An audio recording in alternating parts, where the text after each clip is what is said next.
2 of the video from yesterday.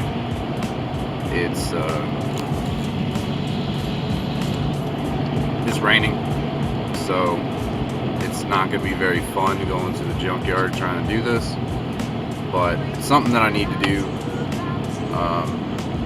One of my videos about a coil pack that was kind of floating around in there, I had made something to try and hold it down.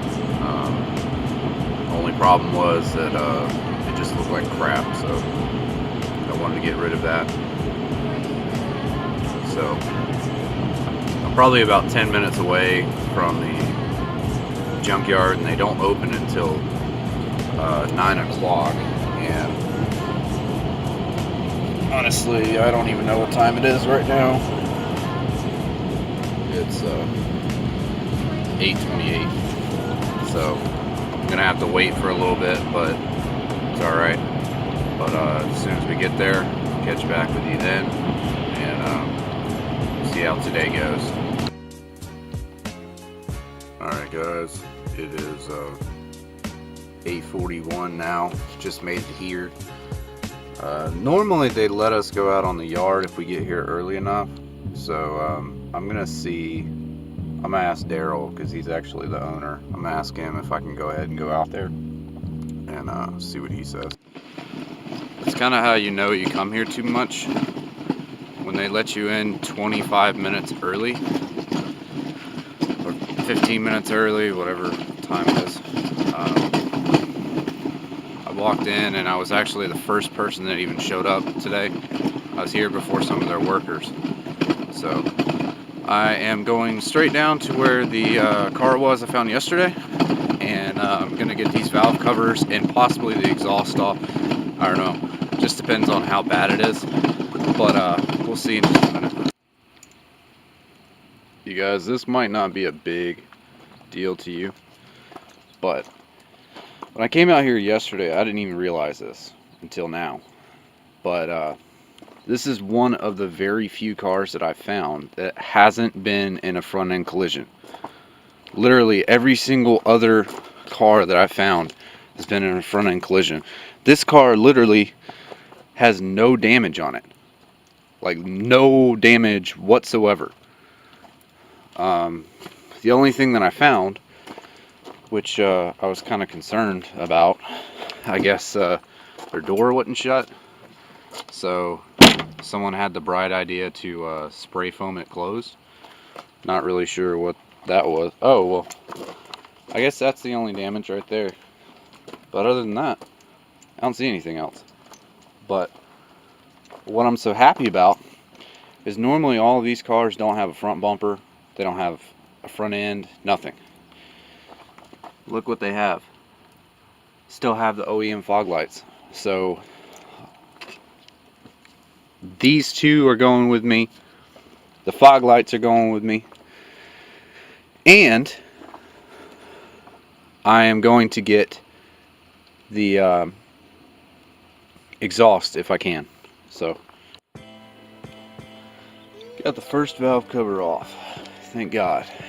So this motor, I'm not sure what the story with it is, but it's actually, when I look at that, that's actually pretty clean up in the valve train section. So I'd be real curious as to what the story is. But current situation now, someone tried to take this intake manifold off, and well, they bent it back and bent the tube for the EGR valve. So now I have to get that off in order to get the intake manifold out of the way, so I can get to the back valve cover. And once I get that off, then I can hopefully start on the exhaust. But yeah, it's gonna be a fun day. I've already been here for let's see, I got here at 8:40 and it's 9:16. So haven't been here too long, but hopefully I will get this thing straightened out. Time is now 10:40. I finally got Finally got both of the valve covers out.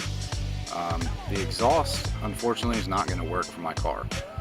Reason being, the one that I was just pulling the valve covers out of was a manual, and mine was an automatic, and the way that the entire exhaust system on there is routed is completely different from mine, so it's not going to work.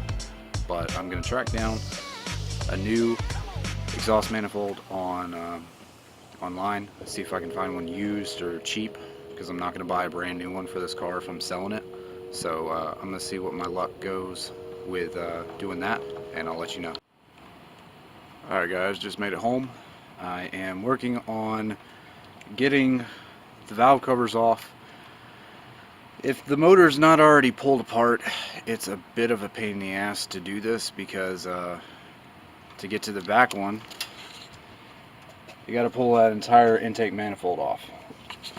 So that's one of the downsides to it. Bright side is the front one only take about 10 minutes at the most for me to do it. Since I don't have as much stuff on this motor anymore as maybe the stock one does, also I'm here at my house, so I've got all the tools I need.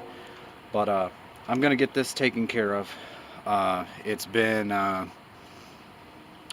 work in progress for a while to get this thing back to where I want it to be, so it shouldn't take too long. I'm gonna get this thing knocked out, get the new one on, and I'll show you the result after I'm done. Alright guys, maybe you can tell, maybe not, but this was the coil that was having the problem before, where it wasn't sitting still. New valve cover is in, everything looks good. I just got all the wires and everything ran where they're supposed to go. There's only one thing that I forgot, and this valve cover is actually from an 07, I believe. So a few of the things are different. From 2003, the way that they routed this breather hose, it's not the same as what they did in 2007. So I had to improvise a little bit and make that fit. So new valve cover's in. It works perfectly fine. I'm going to take it for a test drive in a little bit.